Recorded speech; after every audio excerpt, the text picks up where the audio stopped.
Senhoras e senhores passageiros, acomodem-se em seus lugares. Estamos prontos para mais um episódio do Plano de Voo. Tripulação, decolagem autorizada. A todos, uma boa viagem.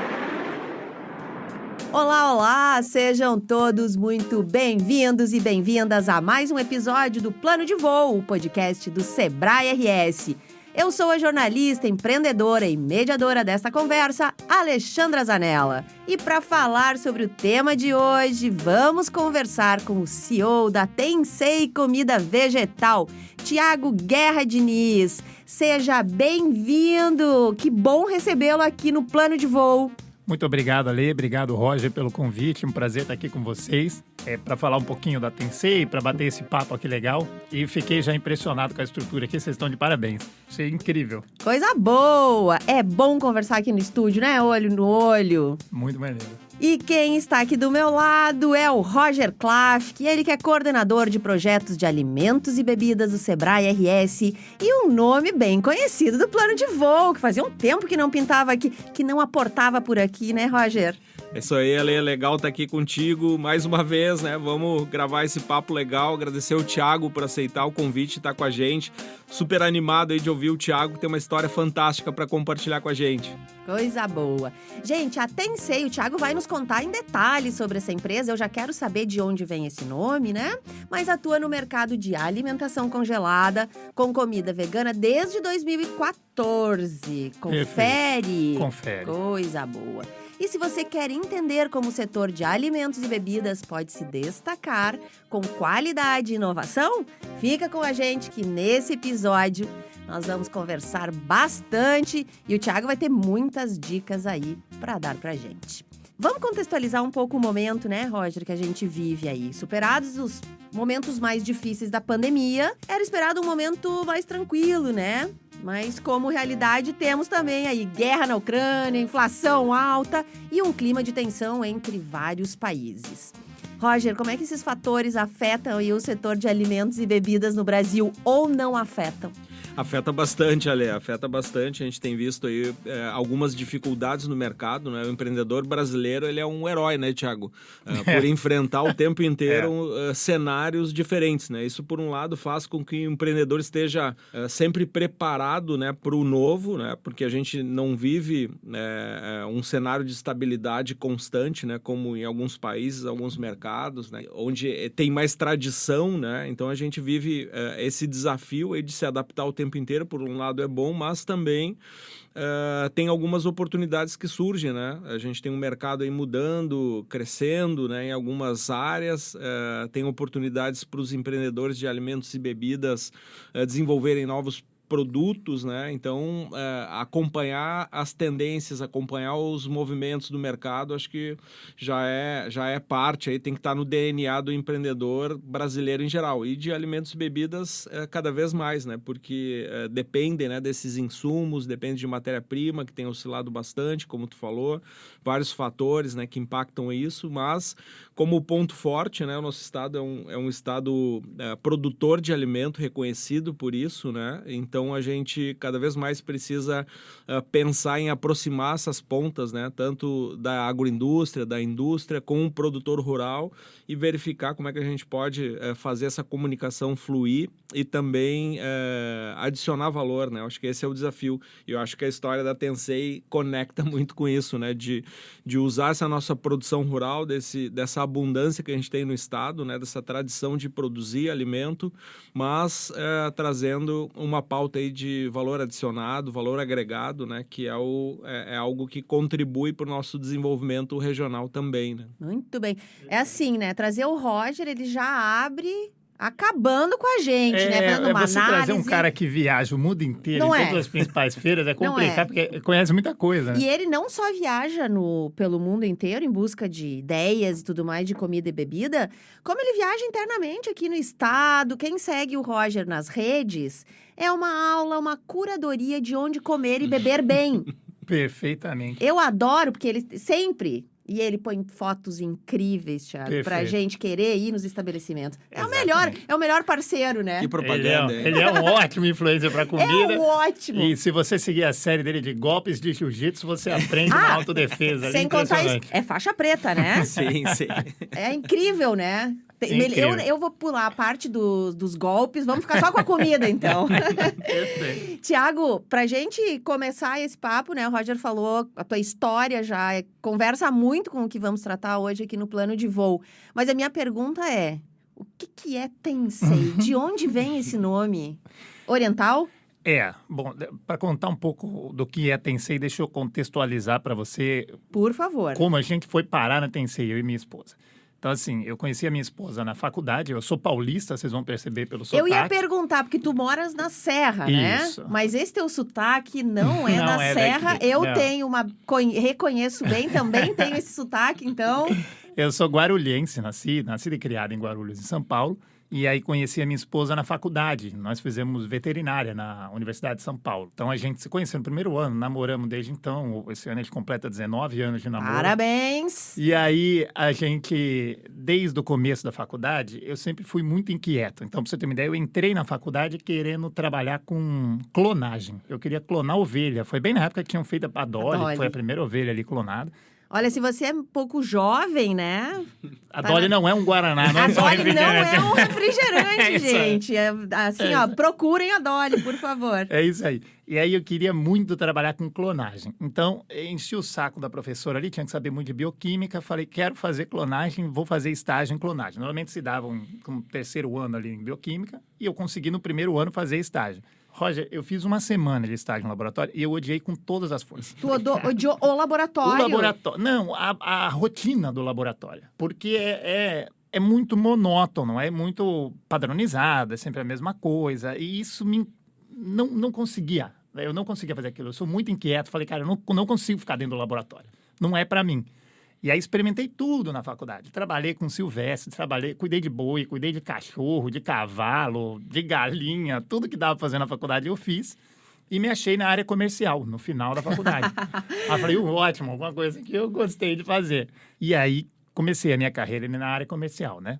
Então, trabalhei um tempo numa empresa que abria o canal veterinário para indústrias humanas. Então, basicamente, a gente fazia o canal veterinário para a indústria de soro, seringa, catéter, luva, que é coisa que o veterinário usa cotidianamente, mas você não tem uma indústria veterinária para isso. Então, a gente abriu os canais veterinários. Quando eu comecei, eu fui porque eu ia responder direto para o dono, e o dono era um cara que eu admirava muito, ainda admiro, o cara é fantástico, e foi minha escola de vendas ali.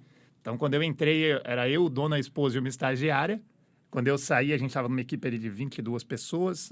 Quando eu comecei, a gente transacionava ali cerca de 200 mil por mês. Eu saí, a gente estava em 6 milhões e pouco.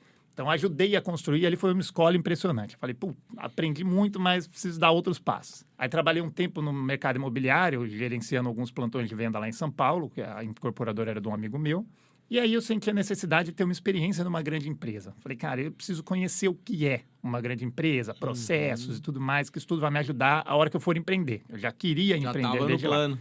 Eu sempre fiz todos os cursos do Sebrae, os cursos de graça, que o Sebrae tem EAD, tudo eu Sim. fazia. Sebrae salvando em todas as pontas, Desde, né? o Roger não sabe, desde muito tempo acompanho o Sebrae, mas faz muito tempo mesmo. E aí, quando eu passei no processo seletivo da Raizen, que é uma joint venture da Shell com a Cosan, né, em São Paulo. E aí trabalhei em vendas 6 anos e meio e em trade marketing 2 anos. Então, entrei em Ribeirão Preto, que é o interior de São Paulo, e aí vim sendo promovido, voltei para a capital e assumi a gerência de trade na capital.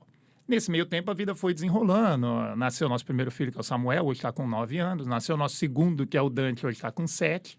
Quando nasceu o nosso segundo filho, a minha esposa, que é aqui de Farroupilha, a gaúchinha, a Caroline, ela falou assim, não quero mais São Paulo, vamos voltar para Farroupilha, porque precisa de qualidade de vida para cuidar das crianças. Falei, tá bom. Ter uma casa com jardim. Basicamente, a gente nunca morou em casa, mas a ideia era essa. E aí, assim, todo homem com bom senso obedece sempre a mulher. Eu falei, tá ótimo, vamos voltar. E aí a gente já queria empreender. Então, assim, a gente fez um plano de negócio e a ideia no começo era trabalhar com uma lavanderia industrial. A gente ia fazer locação de toalha para salão de cabeleireiro. Nossa, tem negócio em tudo, né, Roger? Tem. Se a gente Tudo. pensar. E assim, é um negócio mega comum em grandes capitais. Aqui Porto Alegre, São Paulo, Rio, tem muito. E lá na Serra você tem uma densidade gigante de salão de cabeleireiro e você não tem esse serviço. Até hoje ainda não tem. Então, a gente fez pesquisa de mercado, seguia a cartilha bonitinha do Sebrae. Vamos fazer pesquisa de mercado, fazer isso, fazer aquilo, fiz plano de negócio, fiz tudo bonito. Demoramos 1 ano e meio para fazer isso, né? E aí, na época, quando eu resolvi sair da Shell, da Raízen e vim para o Sul, falei, putz, vamos empreender. Um mês antes, eu falei, preciso do último preparo aí para empreender. Vou fazer o Empretec. E Bem dito Empretec, né? É um tapa na cara de realidade inacreditável. E assim, Aliás, recomendamos, né? Eu fiz, tu também fez, recomenda, né? Muito. É um tapa na cara, porque você tem uma visão muito romântica de que é empreender, que é exatamente o que você comentou ali nos bastidores. Ah, eu vou ficar rico rápido, eu vou trabalhar menos. Trabalhar só 6 horas por dia. É, moleza, isso é moleza. E aí o Empretec é um tapa na cara de realidade, então te muda algumas posturas ali. Você fala, puxa, beleza, então não vai ser tão fácil assim. Você já entra um pouco mais preparado, né? E aí, quando eu vim para o Rio Grande do Sul, a minha família já estava aqui, então eu fiquei 1 ano e meio indo e vindo aí nessa época de transição, de sair da raiz e empreender direto. E aí, a hora que eu vim para o Sul, eu falei, puxa, vou desligar a chave, vou virar agora, vou me empreender full time. A gente abriu o CNPJ da lavanderia para instalar o trifásico, tá? No final de semana antes, a antiga proprietária da Tensei tinha falecido e a empresa não tinha sucessão. Era ela e a mãe dela, que era uma senhora de 86 anos, e a empresa era uma MEI, era muito pequenininha, vendia ali 2, 3 mil reais ali na região, Serra, Bento, Caxias e tudo mais, né? E ela era muito amiga da tia da minha esposa, a antiga proprietária. E aí a tia da minha esposa falou, uma moça, tem uma empresa, assim, contou um pouco da história da Tensei e falou, vocês não querem ir lá conhecer? Eu falei, não. Aí a Carol não, com tudo pronto, eu não quero nem saber de outra coisa. Não, é começar a tentar começar um negócio do zero, não. Não. E aí a Carol falou, quero. Aí de novo, né? Falei, ok, vamos conhecer. E aí fomos conhecer o que era a proposta, o que era a ideia da Tensei, e a gente se apaixonou. Falei, puxa, desencana. Aí a Carol, a gente chegou ao consenso, falou, não vamos lavar roupa, não vamos fazer nada, vamos fazer hambúrguer, e é o que a gente vai fazer. Eu já era meio vegetariano, ainda comia peixe ali um pouco, mas eu nunca fui muito fã de carne. Eu pratiquei Kung Fu por muitos anos, então um pouco ali da cultura oriental eu tinha, então comia muito pouco da carne. Quando a gente conheceu a Tensei, ela era um negócio muito pequeno e basicamente a antiga proprietária produzia comida que ela queria comer e não achava na Serra. A antiga proprietária, a Bernadette, ela era budista, vegetariana e mestra de Aikido. Uau! Então, o Tensei foi uma sugestão do sensei dela, e Tensei em japonês significa criado pelo céu. A gente adorou o nome, eu falei, poxa, é muito lindo, vamos manter. Já nasce abençoado, né? Exato. Mesmo que pra gente, brasileiros ou ocidentais, conheça-se muito pouco, não diminui a bagagem do nome. E é um nome maravilhoso, Tensei é um significado muito bonito. E a hora que a gente entrou, eu falei, tá, beleza, a gente fez 2 anos aí de plano de negócio para um negócio completamente diferente do que a gente vai empreender agora. Como é que eu faço uma versão curta dessa parada? E aí eu acionei ali os contatos que eu tinha da época de Raízen e tudo mais e fui, através do posto de gasolina, cheguei nos compradores de congelado, de Carrefour, Pão de Açúcar, essa galera que era mais... A importância de manter os contatos, né, que a gente faz. Tudo gira em torno do networking, né, gente? Tudo. E aí cheguei nesse pessoal para entender um pouco mais do que era o mercado. Porque assim, eu nunca comi muito carne, mas eu não me rotulava como vegetariano, vegano, reducionista. Isso aí eu fui entendendo depois, né? E aí, conversando com o pessoal, ficou claro para a gente lá no começo de 2017, quando a gente assumiu. A empresa existe em 2014, a gente assumiu em 1º de maio de 2017. Dia do trabalho, hein? E aí, quando a gente assumiu, eu fui conversar com os compradores e ficou claro para mim que era assim...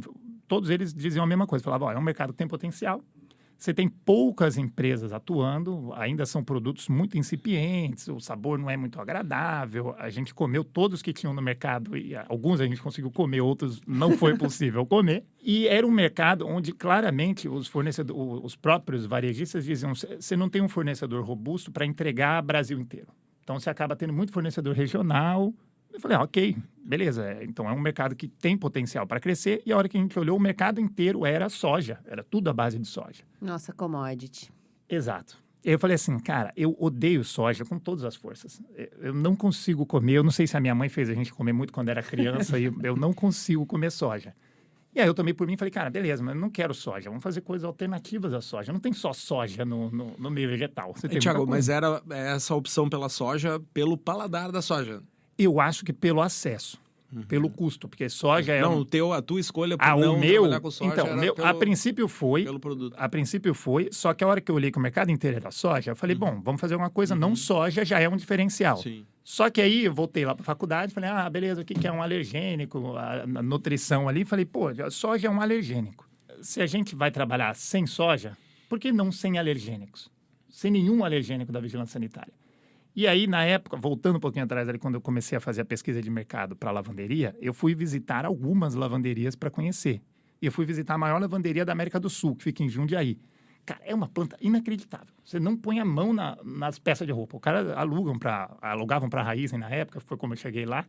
Mas eles alugam roupa para hospital, hotel, fazem tudo, né? Então, basicamente, entra um caixotão de roupa lá, vai passando de máquina em máquina, lá no final o pessoal só pega os pacotes, põe no carrinho e manda embora no caminhão.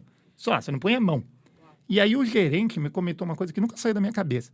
O cara falou assim, se você vai começar um negócio, pensa no nicho que você vai atuar, se você é pequeno. Você não pode bater de frente com um cara que nem eu, por exemplo, vai montar uma lavanderia para alugar para hospital. Você acha que você vai conseguir o mesmo custo que eu, que tem uma estrutura dessa, que tem um volume gigante, não sei o quê? Como é que você vai se diferenciar? Eu falei, não tem como.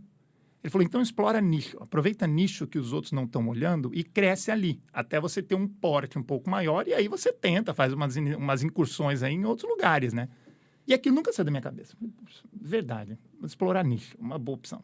E aí, quando a gente chegou na Tensei, que eu fiz essa pesquisa breve aí de mercado, eu falei, puxa, soja. Aí eu falei, tá todo mundo fazendo soja, pode ser por custo, pode ser por isso, pode ser por aquilo. Eu falei, mas e alergênico? E aí comecei a olhar rótulo, comecei a virei o maluco do rótulo ali, o louco do rótulo.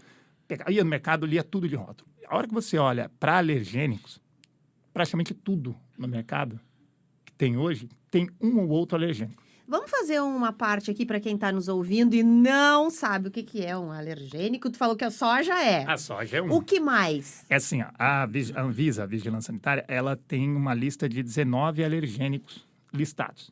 São basicamente composições em alimentos naturais ou adicionados que geram algum tipo de reação no organismo, tá? Isso vai para soja, lactose, ovo, amendoim, castanhas, camarão. Tem um monte ali. Entendi. 19.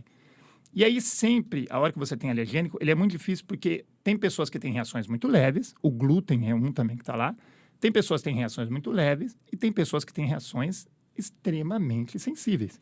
Por exemplo, o próprio glúten, tem gente que come e tem só uma indisposição, uma ingestão, tem gente que come glúten e morre, e falece. Mesma coisa para camarão, para ovo, para leite, quem é a PLV, que é sensível à proteína do leite. E aí, a hora que você olha para grandes indústrias, você tem um processamento muito grande e você não consegue fazer o rastreio de matéria-prima. Então, você pode ter uma contaminação cruzada ali no equipamento, você pode ter uma contaminação cruzada no transporte, no armazém, na colheita. Que é aquele que vem, né? Rastros de pode Isso, conter. O pode conter é um ajuste de lei, porque, por exemplo, no glúten, contém ou não contém. Se pode conter, contém. Contém. Basicamente é isso. E aí eu falei, puxa, então, se a gente faz alguma coisa sem alergênico, é um diferencial competitivo muito bom. Porque dificilmente um grande player vai conseguir entrar nesse mercado. Porque é difícil você fazer ali o processamento. O mercado que gira entre 6% e 8% da população brasileira tem algum tipo de alergia alimentar, tá?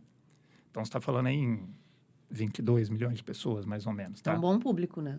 É um bom público, mas assim, você tem 19 alergênicos, tem gente que vai ter alergia a amendoim e não tem a leite, tem gente que tem alergia a glúten e não tem a soja. Então, você tem um pouco disso, tá? Só que a gente falou, bom, então vamos fazer uma comida livre de alergênico. Falei, já que a gente está olhando para alergênico, como a gente pode ser mais inclusivo ainda?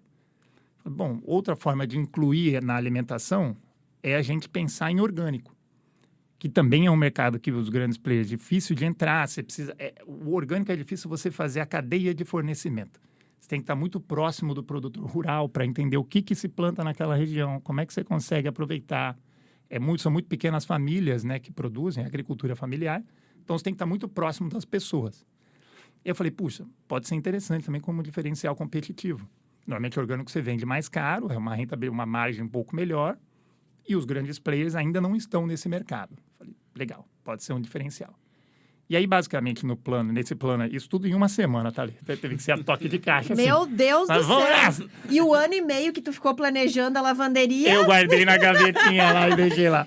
o mundo realmente, Mas né? ficou a frase do cara da lavanderia que eu Isso eu não anotei aqui, que esqueço é nunca legal, mais. né? Eu acho que é dica de ouro aí. Nunca mais. Uma das, né? Eu acho Uma que das. tem várias do podcast, essa aí, do olhar pro nicho, né? Eu pro nunca pequeno mais esqueci. empreendedor, E o isso cara, e realmente ele falou exatamente isso. Se você vai bater de frente com alguém, espera pelo menos você ter uns músculos. Se você bater muito mirrado, você vai tomar uma porrada inacreditável. Tem que ter músculo e saber alguns golpes pra poder Exato, acertar. tem que assistir o podcast ali do Roger Entendeu? pra melhor. E tem que treinar bastante, né? Que é o Muita, principal. é. E tu Ai, fez o ai, treino, né? Mesmo O que foi bom uma seria- semana de treino. Não é, uma né? semana pesada. O bom seria ir uma vez e tá resolvido. Mas assim como a arte marcial, os exercícios, É todo dia. o negócio é 24/7. Exato, exato. E aí, a gente começou a olhar, falei, puxa, beleza, então, basicamente, vamos botar a Tensei, hoje dá para dizer que são 2 pilares. Então, tudo que a gente toma por decisão lá, a gente posiciona em inclusão e sustentabilidade. Esses 2 pilares norteiam qualquer decisão da Tensei, tá? Então, inclusão surgiu aí dos alergênicos, sustentabilidade a gente foi para os orgânicos. Eu falei, legal, como é que eu consigo fazer mais inclusão? E assim, só voltando um passinho atrás, a gente olhou sustentabilidade de uma forma mais evidente possível, de uma forma mais consistente. Então, todas as iniciativas, na hora que a gente foi montando a planta, tinha que ser o mais sustentável possível. Então, a gente botou, a primeira coisa, a gente botou placa fotovoltaica para gerar energia solar. Então, a gente gera ali 60% que a gente consome de energia, a gente gera, tá? A gente tem uma composteira no fundo da fábrica que trata os resíduos que sobram de produção. Como a gente trabalha com minimamente processado, o que sobra é talo de cenoura, folha de brócolis, uns pedaços de berinjela, um grão ou outro que foi rejeitado. Esse tipo de coisa é o que gera de resíduo, né, na Tensei. Pouquíssimo. Pouquíssimo é orgânico. Então, vai tudo para a composteira e essa composteira depois a gente doa para os produtores orgânicos para eles adubarem a propriedade, né? Então, acaba fechando o ciclo ali legal. E aí, a gente começou a olhar a sustentabilidade de umas formas um pouco não ortodoxas. Não ortodoxas, não. São coisas simples, mas que pouco se pratica. Então, por exemplo, a gente não usa a gente é zero plástico lá nas embalagens. As embalagens são 100% biodegradáveis, é uma tecnologia que vem do Japão, que é um celofane compostável. E aí a gente embala os nossos produtos num celofane compostável. Essa história é incrível. Quando eu comprei do cara, Roger, a primeira vez, o cara falou assim, não, ele é compostável, ele some na natureza em 8 meses. Eu falei, cara, que incrível. Você tem um laudo, um teste, alguma coisa que comprove, né? Meu plástico some em 8 meses. Não, é que não é um celofane, esse que é o mais bizarro. Aí ele falou, não tenho. Falei, ótimo, então me manda uma amostra, eu enterro na composteira aqui, se ela sumir em 8 meses, eu compro. Aí o cara, não, mas você vai esperar 8 meses para eu comprar? Eu falei, vou esperar 8 meses. Se sumir, se isso acontecer o que você está me falando, eu compro. E aí, dito e feito, deu 6 meses, metade tinha ido embora já. Falei, poxa, então funciona de fato, né? Vamos trabalhar nisso aí. Então, a gente usa esse celofane compostável, a gente fecha as caixas com aquela fita de papel craft, que é uma cola acionada à água. Isso é uma tecnologia muito antiga, mas você tem menos produtividade quando você vai fechar. Então, normalmente, empresas maiores optam por uma fita de plástico, com uma cola de borracha e tudo mais, que é mais prático, né? E hoje a gente higieniza os nossos legumes lá com água ozonizada. Então, a gente tem uma máquina de ozônio, e aí você higieniza os legumes, ela é muito mais eficiente que a solução clorada, que é o que normalmente se usa. Você gasta 1/3 da água que a gente gastava e você não gera resíduo no ambiente de cloro. Então, é uma medida sustentável incrível. A gente é tão xarope que a minha esposa é mais xarope nessa parte de sustentabilidade, tá, Carol? A gente tem uns grampeador que é sem grampo, que é ele comprou na Daiso lá nessas lojas de coisinha japonesa, sabe? É um grampeador que ele dobra a folha, ele faz um corte na folha, dobra e enfia o corte dentro do próprio buraco, assim. É um negócio meio maluco, mas funciona. Para até 5 folhas, ela grampeia bem. Que é a maioria das folhas que sai lá. É uma nota e um boleto e vai embora, né? Então, a gente viu que grampo também não tem reciclagem, tudo acaba virando lixo. E falou, não vamos usar grampo, vamos usar só quando precisa, né? E assim foi indo, né? Então, tudo que a gente foi construindo na Tensei foi nessa linha. E aí, ao longo do tempo, quando a gente pegou a Tensei, era um negócio muito pequenininho, né? Produzia ali 100 quilos no mês, 150 quilos no mês, faturava ali uns 2, 3 mil reais. E aí o desafio era, puxa, como é que a gente vai fazer para esse negócio escalar? Beleza, o plano está feito, está aqui, para onde a gente vai? Falaram, vamos tentar ir para o varejo, vender lojinha, vamos tentar diluir risco de crédito, vendendo o máximo possível para pequenos empórios antes da gente ir para o grande varejo. Porque a hora que você vai para o grande varejo é um volume um pouco maior, os prazos de pagamento normalmente são mais elásticos, e você não tem muita grana no começo, você tem que se virar do jeito que dá, né? E aí a gente foi crescendo paulatinamente nesse sentido. Então, fomos comprando equipamento para ficar um pouco mais prático, que gerava de lucro, a gente metia na empresa de novo. A gente ficou sem receber salário aí uns 3 anos, então isso já não... Só na Tencei ou uma realidade de todo empreendedor, da grande maioria do empreendedor, isso, Roger? Esse é o desafio, né? Bom que o Thiago estava bem pautado aí pelo plano, né? Eu acho que... Não sei se tu tinha já previsto isso, que esse retorno do investimento feito ia ser tão espaçado, assim. Cara, não. Tanto que sempre dá uma agonia. A tranquilidade... Cara, não. Não. Por mais pessimista que você seja, você nunca é tão pessimista quanto é a realidade, né? Então, assim, é evidente, a gente reduziu o custo de vida absurdo para adequar para o negócio. A gente morou uns bons tempos ali na casa do fundo da casa dos meus sogros para não pagar aluguel. Então, tem parte da sua adequação, que é a jornada do empreendedor aí, que não é tão romântico quanto dizem, né? Mas faz parte do negócio. A gente entende que... Me fizeram uma analogia uma vez que qualquer empreendimento é uma árvore. Você não pode apressar a colheita. Ela tem o tempo dele. Você pode fazer ali algumas medidas para que ela cresça um pouco mais, adubar um pouco mais, botar um pouco mais no sol, alguma coisa que o valha, para que ela antecipe um pouco. Mas ela tem o tempo dela. Então a gente sabia. A gente falou, poxa, se a gente começar a tentar tirar dinheiro da Tencei agora, você vai abrir um buraco no caixa da Tencei e pronto. A empresa quebra porque não tem caixa. Então, a gente sempre teve ciência disso e um pouco da bagagem que eu tinha me ajudava um pouco nisso. Falei, beleza, então a gente tem que ter caixa, a gente tem que segurar, tem que fazer isso, fazer aquilo. Isso não significa que a gente não fez umas cagadas e consumiu caixa no meio do caminho. Sempre faz. Sim. Sempre faz, mas sempre foi muito claro que a gente falou, olha, não pode misturar conta nossa com conta da empresa. Conta da empresa, conta da empresa, conta nossa, conta nossa. Bom. E, Thiago, uma coisa que chama atenção, assim, tudo no business tem esse ingrediente que é o timing, né? Tu pegar o tempo certo. Às vezes eu vejo, assim, ideias muito legais que estão muito antes no tempo. Muito antes do tempo e às vezes tu perdeu, né? Perdeu o trem, passou, né? E essa escolha de vocês aí por um mercado, né, que hoje está muito forte, né? Várias coisas que tu falou, tá? A pauta do ESG, da sustentabilidade hoje está muito forte.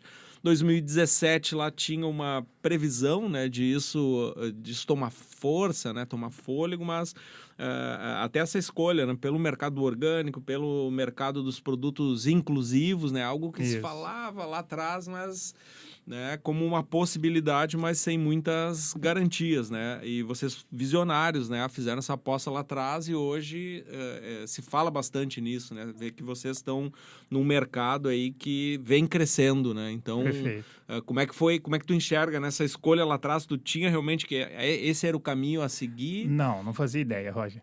Na verdade, o que eu achei muito me pautou é esta parte de você atender nichos. Se você olhar bem no fundo, o mercado que tende mais a crescer ainda é um mercado de nicho. Se você pega um mercado que já é consolidado, a velocidade de crescimento dele é menor. Isso para qualquer coisa. Para qualquer coisa, olhar para tecnologia, para automotivo, para serviço, para comida é a mesma coisa. Se você pega um mercado gigante, tipo, sei lá, snacks, que é um mercado já muito consolidado, você tem pouca maleabilidade ali para crescer. Você vai ter uma divisão ou outra para um snack mais saudável, alguma coisa orgânica, alguma coisa mais barata, mas tudo vai na linha do ESG. Então, a hora que você olha a curva de tendência, você tem ali a diferença de tendência e moda, né? Se você pega uma tendência, é uma coisa que vem crescendo muito lá de trás. Quando você olha em saudabilidade, isso já se fala há 30 anos, 25, 30 anos. Só que a hora que você vai para o mercado, era o que a gente estava conversando antes. A hora que você vai para o mercado, o nível de indulgência comparado com sustentabilidade é de anos-luz. Você tem muito mais produto oferecendo indulgência do que a saudabilidade de fato. Falei, bom, então beleza, então se é algo que se fala há muito tempo e você ainda não tem a realidade aplicada, evidente, em algum momento isso vai começar a acontecer, né?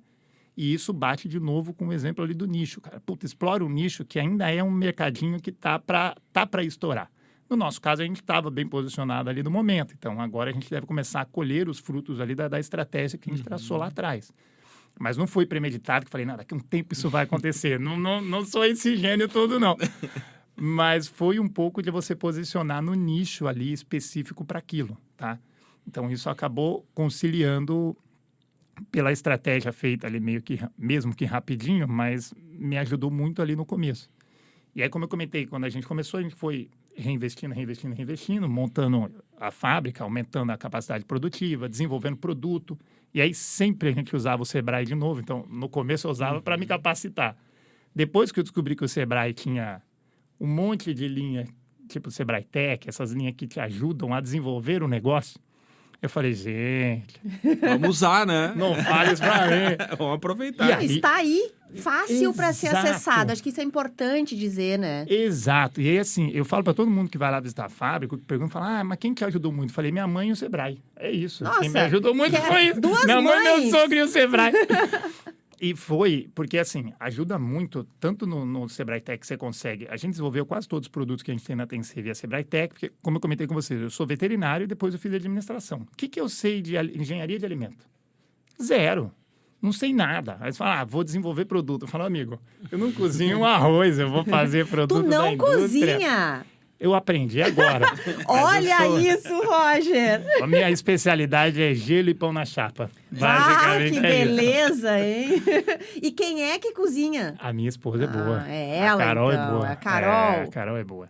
Eu sou uma negação. Mas come bem. Tu testa. Eu testo, Só que alguém assim... tem que testar, né? Não, eu sou fução, né? Então, eu sou o cara que eu desenvolvo... Por exemplo, os produtos da TNC eu desenvolvi em planilha de Excel. Falava, é custo, é isso, é aquilo, é isso, a gente já tem fornecedores, se não tem, isso aqui vai ficar caro, isso aqui vai ficar assim, isso aqui vai ficar assado. Li um monte de paper para entender o que fazia cada coisa ali no produto e fui fazendo ali minha faculdade de engenharia de alimento na raça, né, na manha. Mas assim, é evidente que não chega nem perto de uma graduação, então você precisa de alguns profissionais para te ajudar nisso e o Sebrae Tech te ajuda muito nisso.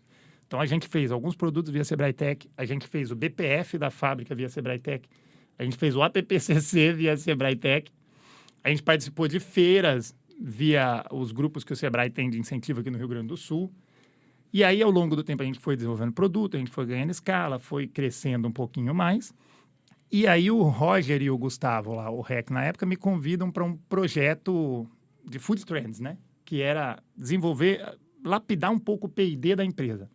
Porque, normalmente, quando você tem uma empresa pequena, você testa muito produto para você ver o que funciona. O seu custo de teste normalmente é muito baixo e você tem que buscar nesses nichos um diferencial legal até você, como diz o Alexandre da Mãe Terra, lá você tem que dar um clique no produto, né? Fala, puta, esse produto encaixou. Agora vai, porque vai ser o carro-chefe e é o que vai puxar a empresa dali para frente. E a gente não tinha isso. A gente tinha produtos bons, tinha produtos interessantes, mas não era um campeão de venda, assim, né? Esse é meu campeão, vamos nessa e vamos desbravar o mercado agora com isso. Então, a hora que veio o convite do pessoal do Sebrae, eu falei, puxa, talvez seja a oportunidade para isso, sabe? Talvez eu precise, de fato, ter um P&D um pouco mais robusto, ter um pouco mais de bagagem para isso, e isso vai nos ajudar. E aí o projeto foi incrível, gente. Foi um ano, né, que foi o projeto? Um ano, um pouquinho mais, né? Foi um ano, mas foi um ano muito paulado, porque eram 2 reuniões por semana com especialistas para te ajudar a formatar todo o P&D. Isso desde lá da frente, porque aí, quando você olha P&D, você olha normalmente só receita, né? Vou mudar a fórmula, vou mudar a receita, vou mudar isso, vou mudar aquilo, cara. É muito antes. Fala, o que eu quero que o produto faça, o que eu quero entregar com P&D, estrategicamente, como é que eu vou chegar, o que eu quero desse produto. E aí a gente começou a pensar em muita coisa. Então, tinha uma ideia que a gente já tinha lá na frente, lá atrás, que era você fazer inclusão alimentar financeira. Normalmente, a hora que você olha para produto vegano e vegetariano, eles são produtos mais caros. Por conta de matéria-prima, por conta de escala de produção, por N coisas. Só que aí você acaba deixando um pouco de lado classes de menor poder aquisitivo, tipo classe C, D e E, e aí não participam desse jogo. Então, você acaba ficando uma coisa muito de elite, sabe? A hora que você fala para vegano e vegetariano, Sim. você fala, é coisa de playboy. Essa discussão, ela é grande, né? Da falta de acesso, alto custo para o vegano. É bem isso, a gente escuta, que é uma elite que consegue acessar. E ainda é, né? E aí, a gente já tinha uma ideia de como fazer isso. Eu falei, cara, mas eu não faço ideia de como, do que fazer, não sei o quê. E aí, a hora que a gente entrou no projeto, o meu desafio com o pessoal da Tacta, que era quem estava conduzindo a parte técnica do projeto, foi isso. Eu falei, cara, eu quero fazer um produto barato. Vegano, orgânico e barato. Desafio. Tem que chegar na ponta, tipo, a um preço de um bombom. Aí os caras, não dá. Mas não dá. Vai ter que dar, vamos dar um jeito de fazer. E aí, o projeto inteiro foi pautado nisso. Como é que a gente fazia? Pelo menos para a TNC, tinha ali umas 10, 12 empresas, né? Cada um desenvolvia um projeto diferente. E o nosso foi isso. Falou, cara, isso aqui. Esse é o que eu quero entregar. E aí, a gente começou a fuçar um pouco mais, se aproximar muito mais ali dos produtores orgânicos. E a gente entendeu que existe na realidade orgânico assim. É normal numa produção orgânica você ter uma perda, uma quebra de produção de 20%, 30%, tá? Por conta de semente, de insumo que você pode usar, tem um monte ali de pormenores técnicos. E isso gera uma quebra. E basicamente a quebra é um produto que não tem a estética comercial. Então você pega, por exemplo, uma couve que cresceu menos no pé. Essa couve não vai para a feira. Ou se ela vai, ela volta. Porque o consumidor que vai na feira, ele não vai para a xepa, ele vai para pegar os bonitos. Claro. A xepa volta, né? E aí, isso voltava com o produtor. E aí começou a me incomodar. E quando você inquirir muitos produtores, eu falei, cara, mas o que você faz com isso aí? Por exemplo, sei lá, escolheu 10 quilos de couve, levou para a feira. Não vendeu. E aí?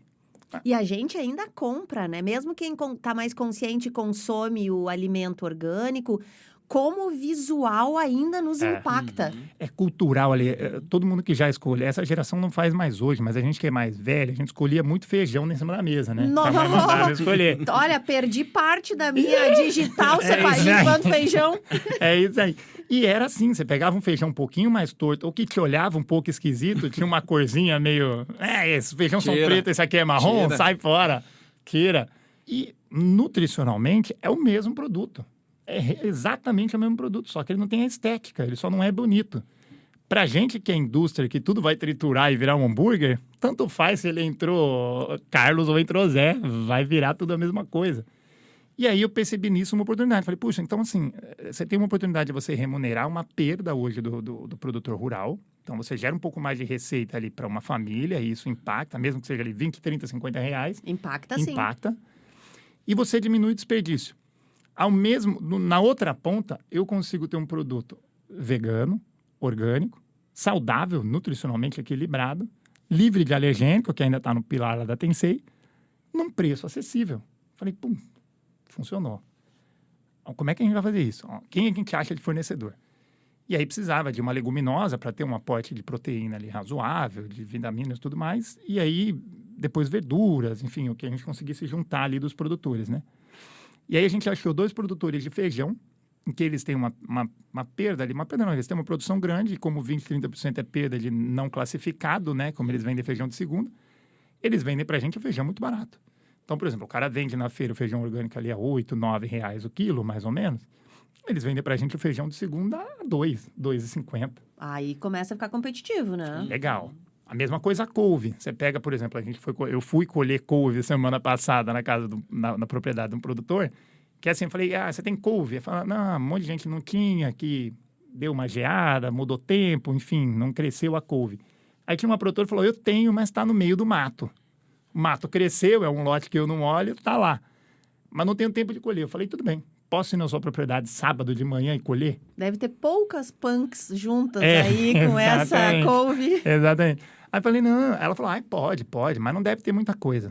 Aí foi eu, meu sogro e meu filho de 7 anos colher couve no meio do mato. E aí, assim, o pouquinho que ela falou que tinha nada, a gente colheu 45 quilos de couve-folha. 45 quilos de couve-folha são caixas e caixas de produto, de feira, né? E era o pouquinho que tinha lá no meio do mato. Então, assim, isso para ela ia passar o trator e ia virar lixo. Eu falei, não, eu vou aí, eu colho, beleza, vamos nessa. Então, esses 45, sei lá, viraram 200, 300 reais, que remunerou uma coisa que não remuneraria, né?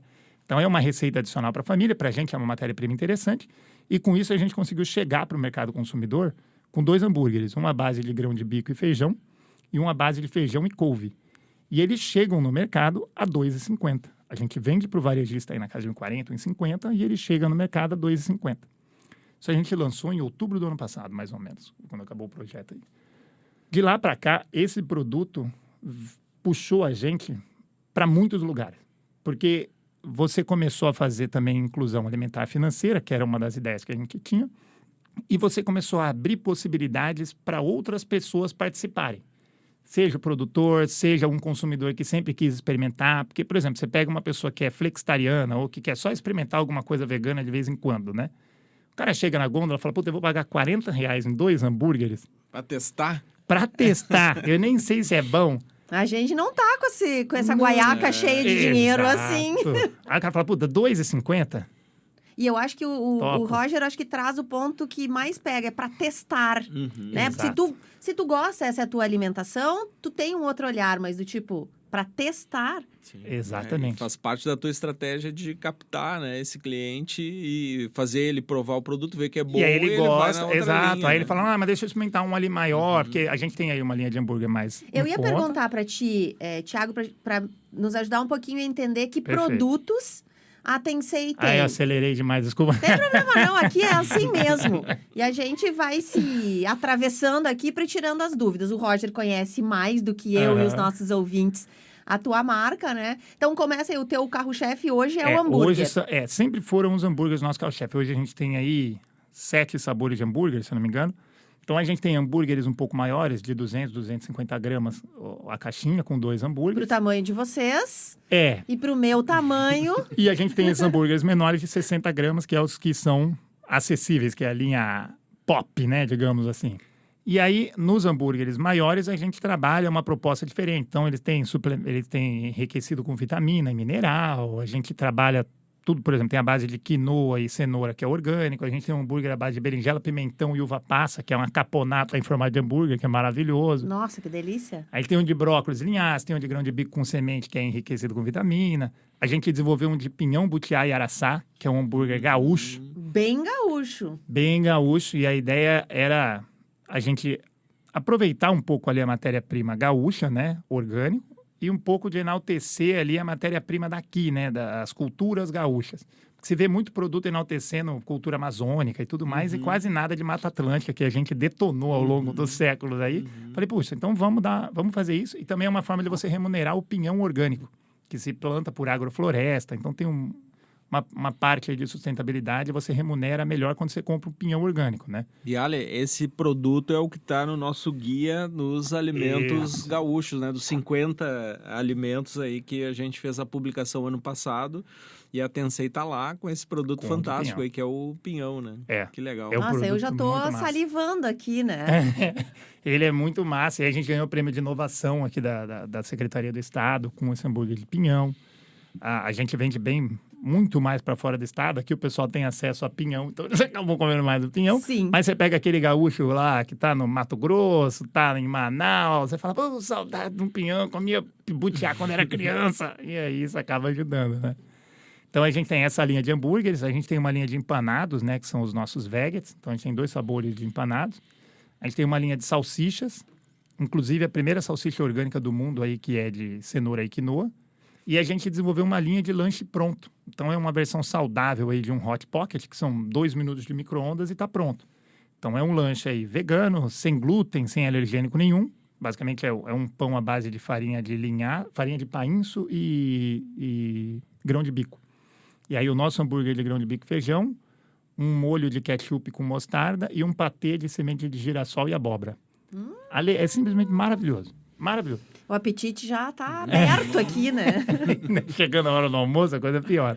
Roger, e esse perfil do Thiago, que todo mundo já entendeu, né? Ele tem um brilho no olho quando ele fala sobre o empreendedorismo e várias características que eu identifiquei aqui no Thiago que eu queria que tu comentasse um pouco, que elas são, podemos dizer que são um potinho de ouro para o empreendedor, né? Foi em busca de ajuda, entendeu o mercado de nicho, conversou com os contatos que ele fez durante a vida, mesmo quando era um veterinário vendedor, um vendedor veterinário, né? Observou a tendência do mercado também. Essas são características importantes, né, Roger, nenhum negócio tem sucesso garantido, isso é certo. Mas ajuda, né? Ajuda muito, né? E aqui a gente tem quase o kit de ferramentas completo aqui nesse ainda cara tem prêmio. na frente, né? E ainda prêmio. E ainda prêmio, né? Mas esse é um ponto fundamental, né, Ali, que tu comenta, né? Quando a gente fala aí de perfil, comportamento empreendedor, o próprio Empretec aí que o Thiago citou é a partir de uma pesquisa feita pela ONU há muitos anos atrás, né? Que olhou para empreendedores, né, que tiveram sucesso para ver e determinar que características comuns eles tinham, né? E dessas características desenvolver esse treinamento que possa potencializar o comportamento empreendedor. Claro que é uma lista extensa, às vezes não tem como ter todas, que nem a gente está vendo aqui com o Thiago na nossa frente. É o checklist completo aqui. Exato, né? Que escuta, né? Que olha as tendências, né? Que olha a gestão do negócio também, né? Gosta do Excel, né? Que está disposto a aprender também, né? O tempo inteiro, novas competências, né? Mas complementa com... às vezes é impossível ter uma pessoa, mas essa busca do sócio, né? Que, no caso, o Thiago com a esposa dele, né? Essas características se complementam, né? Às vezes o empreendedor não tem todas, mas complementa com o sócio, ou alguém da família, ou a esposa, ou alguém que possa ter essas características complementares, né? Eu acho que é fundamental isso, né? É buscar, né? O autoconhecimento para saber que características tu tem, que características tu pode desenvolver, as que tu tem mais fraca, e onde tu pode buscar essas características que vão complementar, né? Perfeito. Com outra pessoa de perfil complementar. Só completando a sua fala, é não tentar ter todas as características você, porque é muito complicado. No próprio Empretec, você faz ali uma avaliação depois ali do que você é forte, do que você é bom, e aí me veio muita coisa ali da bagagem da época de Raizen, que era assim, cara, aproveita e estimula muito o que você é forte. Seja o melhor no que você é forte. O que você é fraco, contrata alguém que seja muito bom naquilo, ou arrume um sócio que seja muito bom naquilo para te completar. Porque você tentar ser tudo, você vai virar o pato. Você não nada direito, não corre direito, não voa direito.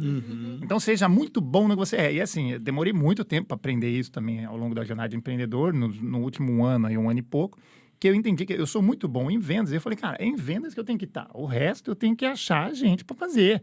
E aí fui delegando para minha esposa fazer mais coisas, contratei uma pessoa para me ajudar ali no operacional de venda, para gastar menos tempo. Falei, eu tenho que gastar tempo vendendo, tenho que gastar tempo divulgando a empresa, tenho que gastar tempo gerando mercado, gerando vulco ali pro mercado, para tentar e crescer. Mas mesmo assim, se precisar, tu joga nas 11, né? Lógico. Foi colher a couve lá. Fui colher.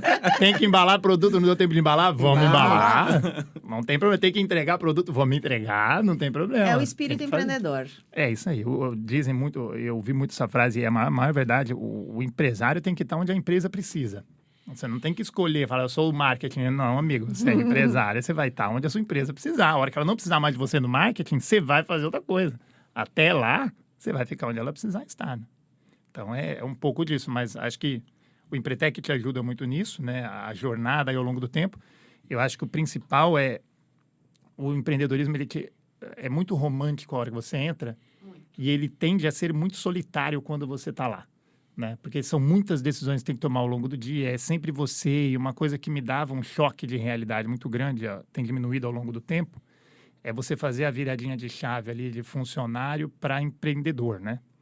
Que é difícil de você fazer porque você muda muito o comportamento. Quando você é um funcionário, principalmente eu ali que aprendi um pouco ali numa cultura de empresa grande, me ajudou muito a gerenciar a KPI, a ter um pouco mais de norte ali do que olhar, de como medir e tudo mais, então isso me ajudou muito. Alguns processos ainda faço lá do jeito que fazia na Raizen.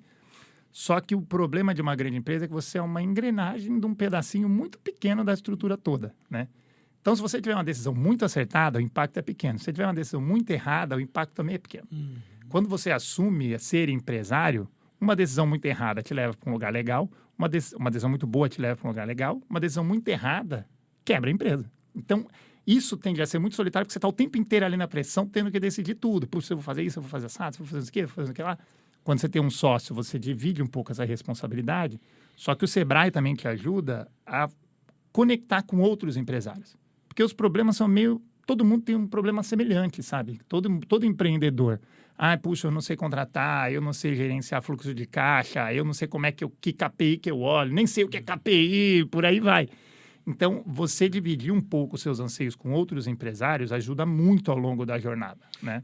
Tem muitos desafios e muitas perguntas sem respostas, né? Nós, quando pensamos nesse projeto que o Thiago falou, né? Que foi o Food Trends, que olhava para como a gente pode ajudar a pequena indústria a melhorar o seu P&D, né? Pesquisa e desenvolvimento de produtos, né? Pequena indústria de alimentos e bebidas, principalmente, né? Como é que se a gente está pensando nessa pauta da agregação de valor, a gente precisa, como Sebrae, investir nisso. E aí, também não é minha área, P&D, né? Nem do Gustavo, que na época era o colega envolvido, e a gente, cara, vamos ouvir quem entende, né? Vamos falar com os engenheiros de alimentos, quem faz P&D para grandes indústrias, agroindústrias, né? É possível ter um projeto compartilhado com mais de uma empresa para fazer? Boa parte das pessoas dizem, não tem como fazer, não, 1 ano impossível.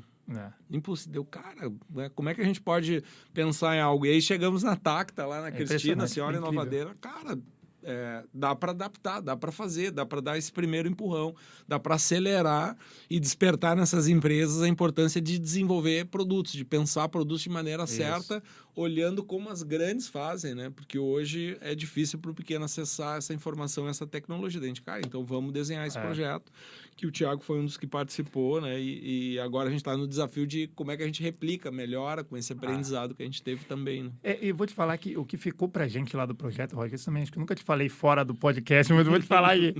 O que ficou pra gente de saldo do projeto, a gente tem no pipeline lá de desenvolvimento de produto, muita coisa que a gente usou das primeiras palestras do projeto, que é a hora que você olha estrategicamente o P&D. Eu sei que desenvolver o produto eu não vou conseguir porque tem muita coisa técnica, mas aí eu consigo o apoio de técnicos para fazê-lo. Então, por exemplo, um dos produtos que a gente tem no pipe que deve lançar esse ano é um camarão vegano. E a ideia do camarão, eu vou atender o público vegano por ser vegano, mas eu quero atender o cara que tem alergia a camarão. E aí é de novo no meu pilar lá de inclusão. Fala, puta, crustáceo é um alergênico. Então eu quero fazer um produto que pareça um camarão, que tenha gosto de camarão, mas que não tenha um alergênico do camarão. Sem os problemas. Exato. E aí isso impacta em tudo. Por exemplo, a gente demorou muito tempo para conseguir achar um fornecedor que tivesse ali um aromatizante sabor camarão e que não tivesse resíduo de crustáceos. Porque quase todos têm. E aí eu falei, não, tem que ter alguém que não tenha. Nem que eu tenha que trazer da Indonésia, de qualquer lugar, e dar um jeito de achar. E aí achamos só que assim, é um produto muito técnico, foge muitas das minhas habilidades ali de P&D. Então a gente, de novo, via Sebrae Tech, contratou o pessoal da Instituto Nutrifora, aqui da Unicinos, e a gente desenvolveu o camarão lá. Então a receita está pronta, ficou incrível, só que agora tem a parte industrial, de como é que você faz isso em escala, como é que você tem que ter de equipamento, que você faz isso, não sei o quê. E aí o outro produto que a gente está desenvolvendo um hambúrguer de novo, de upcycle, né, através de matérias-primas que seriam desperdiçadas e a gente traz de volta para a cadeia de alimentação, só que sejam subprodutos de agroindústrias. Porque hoje o que a gente usa é um produto que não tem a estética comercial. Isso em algum momento você vai bater no teto ali de fornecimento de matéria-prima. Você depende do pessoal plantar feijão para ter um feijão de segunda. Você tem um ano que teve menos quebra, um ano que teve mais, você oscila essa matéria-prima ali.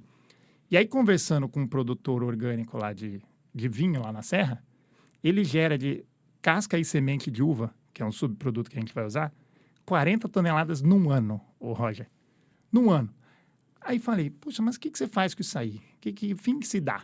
Ela falou, vira adubo. Eu falei, não, vira adubo não, homem. Falei, mas quanto é que você me vende isso aí, né, se eu quiser comprar?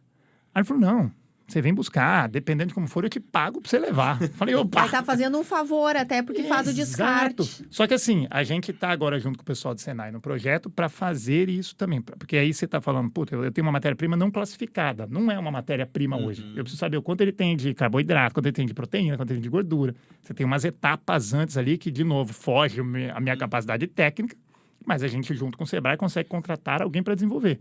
Então, a ideia é a gente fazer um produto que use subprodutos de agroindústrias. Então, isso vai acontecer com farelo de casca de arroz, vai acontecer com o que sobra da indústria do fubá, que é o que sobra mais próximo do sabugo do milho ali, que não vai, senão rancifica o fubá antes, a casca e a semente de uva. Se a gente consegue juntar isso tudo em alguns produtos, você tem uma matéria-prima meio tendendo ao infinito, num custo muito baixo, né? E você tem um produto com um valor turístico gigantesco. Você faz um hambúrguer, por exemplo, à base de uva, que vai custar R$2, aí você bota em qualquer vinícola, num turismo ali, você tem um valor regional gigante. E aí, olhando mais para frente como empresa, você fala, puxa, se isso acontece no Rio Grande do Sul, que você tem muitos subprodutos orgânicos, certamente acontece no resto do Brasil. E não é pequeno, né, esse nosso país. Não é pequeno. E aí eu falei, puxa, mas eu preciso estar próximo da matéria-prima. Porque eu tentei trazer uma vez cogumelo de Mogi das Cruzes, em São Paulo, né? É surreal, o frete vai ficar mais caro que a matéria-prima. Eu falei, não dá. Então, talvez olhando a longo prazo, aí uns 5, 6 anos, justifique você ter pequenas unidades da Tensei espalhadas em núcleos de produtores orgânicos. Acho que eu cheguei a te comentar, Thiago, de uma dessas feiras que a gente foi, não me lembro se foi a Cial, a Nuga, conversei com o pessoal de uma empresa de produtos veganos da Suécia, que o modelo de negócio deles, até quando a gente falou que era do Brasil, eles se interessaram, né? Que o modelo de negócio deles era... eles têm o desenvolvimento do pó, né? Que é tipo a fórmula da Coca-Cola, né? Eles têm aquilo e precisavam de parceiros com a planta, né? Para fazer essa entrada no mercado, né? Então, tem várias oportunidades e modelos que surgem a partir, né, desse mercado aí que vem em crescimento, né? E como é que tu tá planejando aí os próximos passos da Tensei aí para os próximos... tá próximo de completar 6 anos que vocês assumiram agora, 1º de maio, né? Então, como é que vão ser os próximos 6 anos? O que a gente está fazendo agora, a gente gastou aí uns 5, 6 anos para fazer muito bem feita a fundação. Então, a gente validou produto de mercado, a gente construiu uma estrutura produtiva maior. Hoje a gente tem lá uma capacidade de produzir de 12 a 15 toneladas no mês. A gente produz 2.100 por aí. Então, eu tenho muito espaço para crescer agora, o que eu não tinha no começo. Então, agora o que a gente está fazendo a gente está conversando com o pessoal da Vegan Business, que é um fundo de investimento vegano, focado em empresas veganas, via crowdfunding. Então, qualquer pessoa que tenha R$1.000 e queira investir no mercado, pode investir na plataforma deles. E a ideia é que nessa plataforma a gente levante aí na casa de 1.200.000, 1 milhão, por 20% da Tensei. E esse dinheiro a gente vai montar basicamente uma estrutura comercial muito sólida e uma estrutura de marketing muito sólida para a gente ir ao mercado. Então, a ideia é a gente esgotar a capacidade produtiva da Tensei ali no próximo 1 ano e meio, 2 anos. Então, a gente vai sair de 2 toneladas para 15 no mês. A gente sai de um faturamento aí de 70, 80, que é o que a gente tem hoje, para 500 mil no mês. Então, a gente está falando aí de 750, 780 no ano para 5, 6 milhões. Aumenta o número de funcionários também. Aumenta tudo, você gera emprego, você gera tudo. Só que, tá falando que daqui a 2 anos, a gente sai de um negócio aí de 700 mil para 6 milhões no ano. Então, você começa a jogar em outra esfera. Aí você fala, puxa, beleza, ainda estou no nicho, mas eu já estou com uma musculatura mais interessante. Já treinou bem. Já treinei bem, aprendi uns golpes. E aí, a partir daí, é a ideia de talvez pensar em unidades satélites para que você consiga aproveitar matérias-primas espalhadas pelo Brasil e, de quebrar a logística, que é uma parte muito difícil de se fazer saindo tudo do Rio Grande do Sul. Então, por exemplo, se você tem uma unidade em São Paulo, você tem um CD avançado em São Paulo. Se você tem uma unidade em Salvador, você tem um CD avançado em Salvador. Então, isso para o acesso ao varejo facilita muito. E a gente começar a olhar como é orgânico e livre de alergênico para mercados que hoje a gente não tem braço para explorar. Isso é venda por licitação para alimentação escolar, é venda para hospital, porque você precisa ter livre de alergênico, orgânico. Então, você tem muito mercado fora do varejo que hoje a gente não tem braço para chegar. Então, a ideia do investimento é a gente montar uma equipe para que a gente consiga abrir outras oportunidades de mercado e isso vai ajudar a dar vazão no produto. Ao mesmo tempo, vai vir input de vários lados, falar, desenvolve um produto aqui, desenvolve um produto acolá. Fala, isso aqui faz sentido, isso aqui não faz. Mas essa oportunidade está aberta, então, né? Quer dizer o dinheiro está na mesa. Eu e a Alê podemos ser teu sócio aí. Pode. Eu tô louca para abrir uma sociedade que vem tanto empreendedor incrível, Roger, aqui contar histórias e trazer assim como o Thiago, que eu falei, eu tô pronta. Eu brinco com o Zorteia, Fabiano Zorteia, teu colega, né, do Sebrae aqui, que comanda o varejo. A gente eu sempre brinco, quero abrir um negócio com o Zorteia também, porque temos mais um negócio para abrir. E às vezes você tocou aqui licitações, né, para escolas, você falou sobre hospitais. Normalmente, a gente não tá tão focado ou olha tanto para esse mercado, né? Sim. Então, tá ficando dinheiro na mesa, como diz o Zorteia. A gente não pode deixar dinheiro na mesa. Não, fica muito. Essa oportunidade tá aberta mesmo, né? Então, pelo site ali, o crowdfunding tá aberto. Isso aí, pelo da Vegan Business tá aberto. Abriu ontem. Abriu hoje de manhã. Dá o serviço aí, o endereço, como é que a gente acessa? Você consegue ou no Instagram da Tensei, ali no @TenseiOficial. Eu tem já vou informações. seguir aqui. Você consegue no nosso site ou no nosso LinkedIn, procurando por Tensei ou por Vegan Business, que é quem está fazendo a plataforma, que a gente está fazendo a captação. É um sistema via Equity Crowdfunding, então é aberto ao público, né, para investir. Abriu agora, hoje, às 7 da manhã. A meta é captar 1.200.000, a gente está na casa aí de 600 mil, mais ou menos, agora, né? Então, a hora que for ao ar, eu não sei se ainda tem cota. Mas Então, vamos ter que encerrar aqui Vale o plano olhar. de voo. Muito obrigada, Thiago. Tchau, tchau, tchau, tchau. Não, brincadeira, Mas vale gente. analisar. E aí, de todo jeito, essa é a primeira captação que a gente vai fazer. Então, essa captação que a gente faz agora, como eu comentei, é para chegar na capacidade máxima que a gente instalou lá na planta. E ao longo dos anos, aí nos próximos, daqui a uns 2, 3 anos, é possível que a gente faça uma segunda rodada para um projeto de expansão maior, mas ainda não está muito claro como nem para onde, tá? Então, tá claro para a gente agora, são os próximos 2 anos o que a gente tem que fazer. Ao longo do tempo, a gente vai descobrir os próximos passos, né? Mas Que vai. E onde encontra os teus produtos? Eles estão somente aqui no Rio Grande do Sul? Já tá mandando para outros estados? Onde a gente encontra? a gente está em 7 estados da federação hoje, com venda direta de Tensei, mais ou menos 500 pontos de venda, e a gente tem muito distribuidor. Então, você chega aí na casa de uns 900 pontos de venda Brasil. Você tem ali os pontos de venda no site da Tensei, no www.tensei.com.br. Ali tem uma aba do Onde Encontrar, que vai te geolocalizar ali onde está. Aqui no Rio Grande do Sul, a gente está em bastante rede de varejo. A gente deve voltar para o Zafari agora, nos próximos meses. A gente saiu por umas questões comerciais, ajustou e vamos voltar. A gente está em fase final de negociação com o Assum. E lá na Serra você tem mais opções. A gente está no Andreaça, a gente está no Guanabara, que é em Pelotas. Então, a gente tem algumas redes de varejo aqui que a gente atende no Beltrame, em Santa Maria. E a gente atende também via e-commerce. Então, se você quiser comprar, chega em 2, 3 dias, chega na sua casa, tranquilão, sem precisar fazer nada. Essas entregas, né? Acho que a pandemia acelerou, já falamos bastante sobre isso, né, Roger? Então, acho que também é interessante isso. Normalmente, quando a gente pensa em comida, tu não pensa assim numa entrega nesse formato, né? Tu pensa no delivery, chama o aplicativo e vem.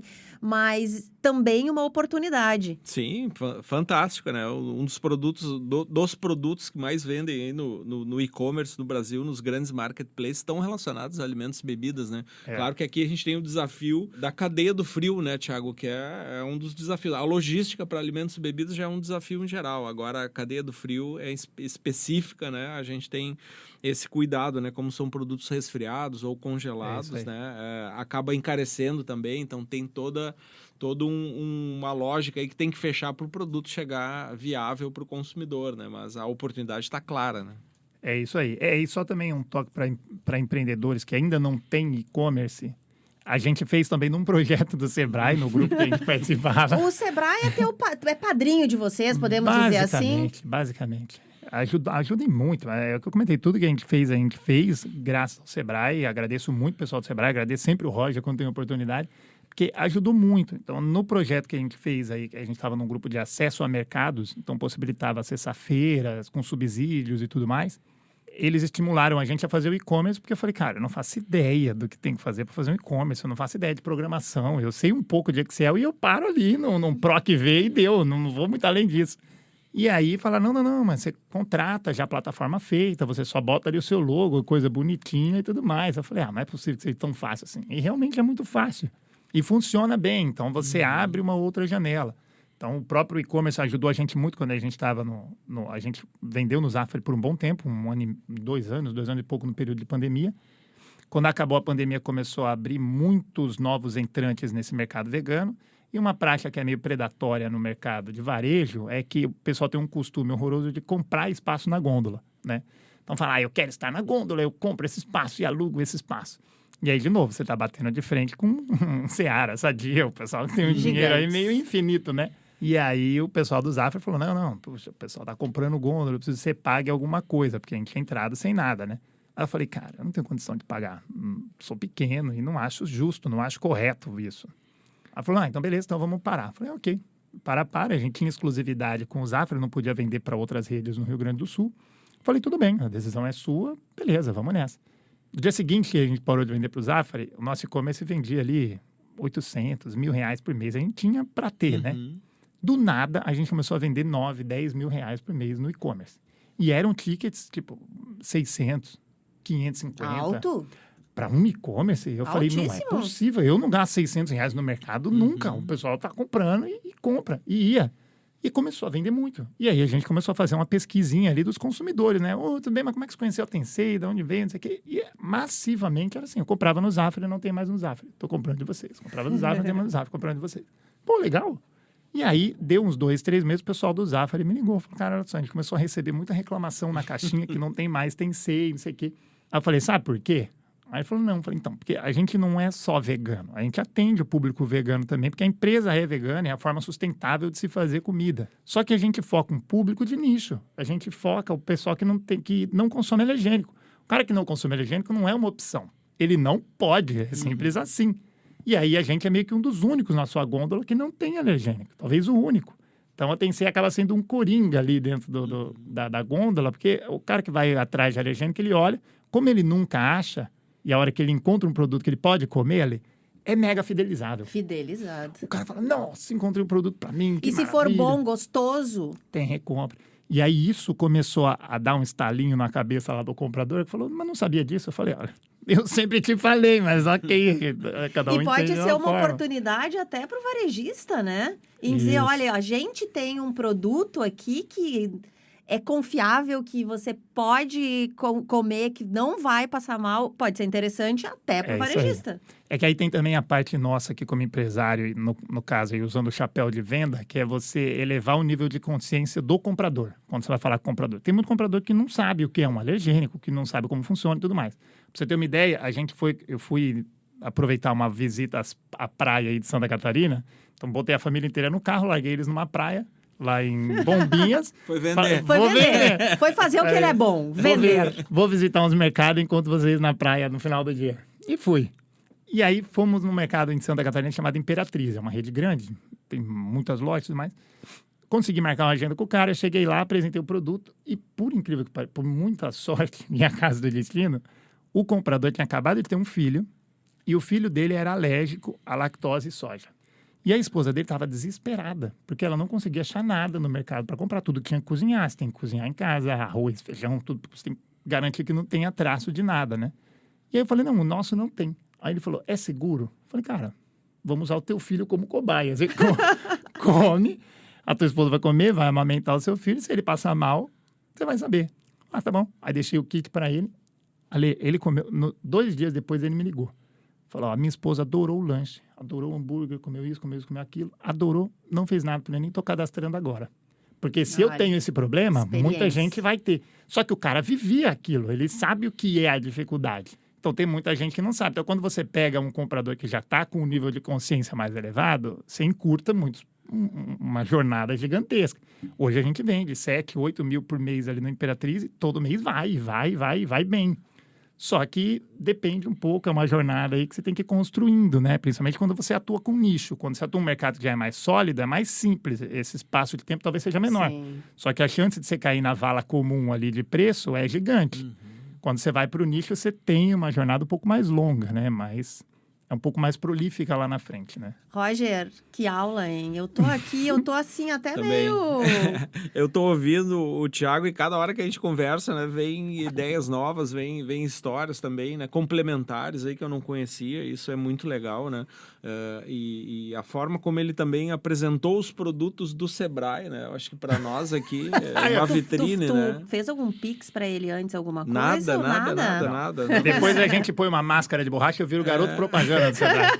Fantástico, porque é um exemplo também, né? E normalmente o Thiago, quando procura, eu estimulava isso. Cara, avisa, né, o que tu tá precisando. Se de repente eu não souber ou a gente, né, não tiver certeza disso, pelo menos a gente vai tentar, né, de alguma maneira encaminhar para alguém, né? Então, tem tanta coisa no Sebrae, né? Tu falou várias vezes do Sebrae Tech, que é uma linha de acesso, né?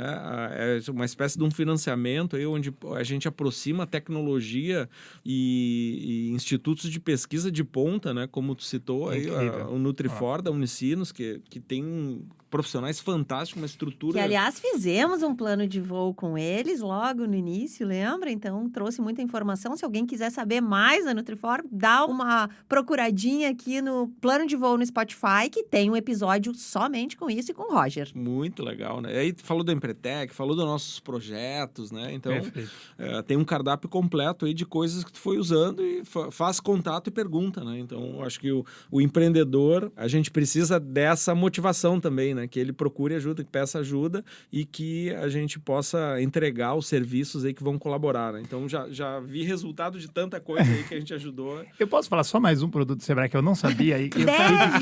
Deve! Eu juro que eu não sabia. A gente há uns anos atrás, a gente queria aumentar o shelf life do nosso produto, né? O tempo de prateleira. Na época era 6 meses, se não me engano, os hambúrgueres. Eu falei, pô, tem que vender, tem que durar mais. É congelado, a gente cozinha os legumes, higieniza, tem um puta de um trabalho para durar 6 meses, tem que durar mais.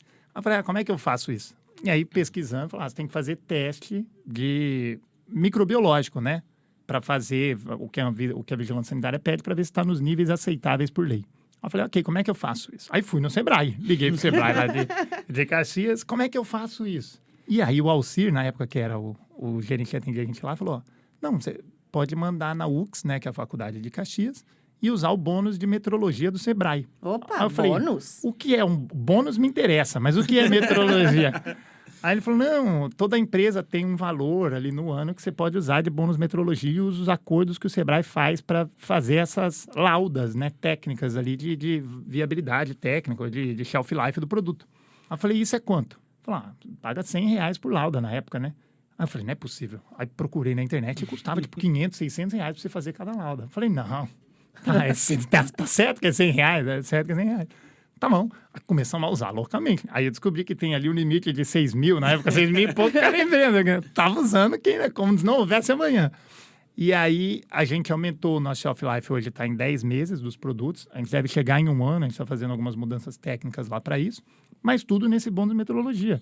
E é uma coisa que é simples e que você não sabe. Se você não vai lá e pergunta no Sebrae, ninguém vai bater na sua mão e falar, vem cá, vem fazer isso, vem fazer aquilo. Então, assim, você tem que, uma dica aí para todo empreendedor, você tem que ser fução, vai atrás, conversa, aperta, não tem pergunta feia nem errada. Não tem. Pode parecer ignorante, não tem problema nenhum, mas vai atrás. E, assim, isso tudo que o Sebrae fez pela gente ajuda muito.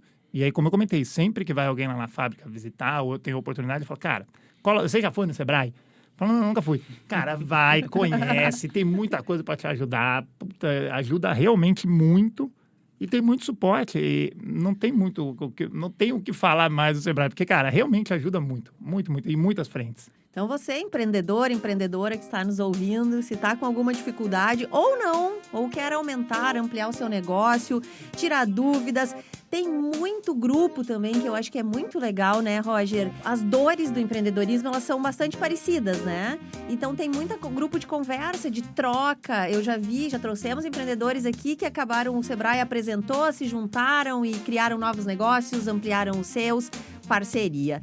Roger, sem palavras para te agradecer aí por hoje, por tudo isso, por ter trazido o Thiago, né? Tu que cantou esse case tão legal aí.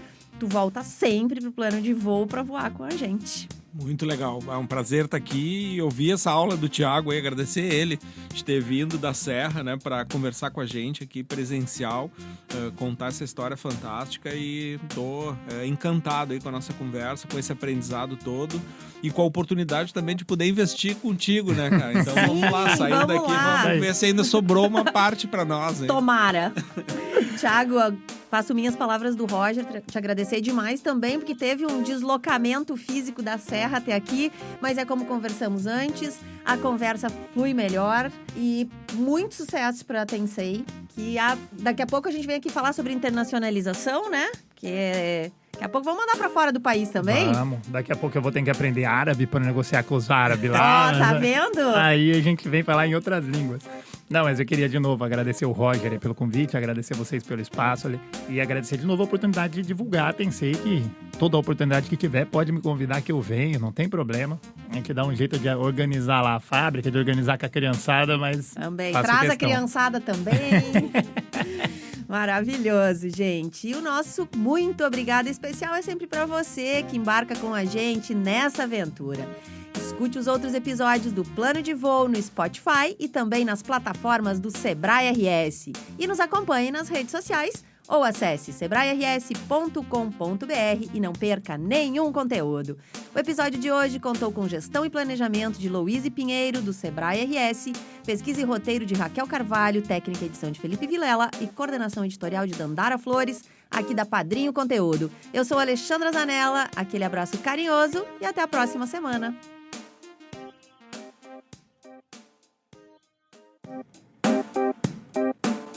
Plano de Voo, o podcast do Sebrae RS.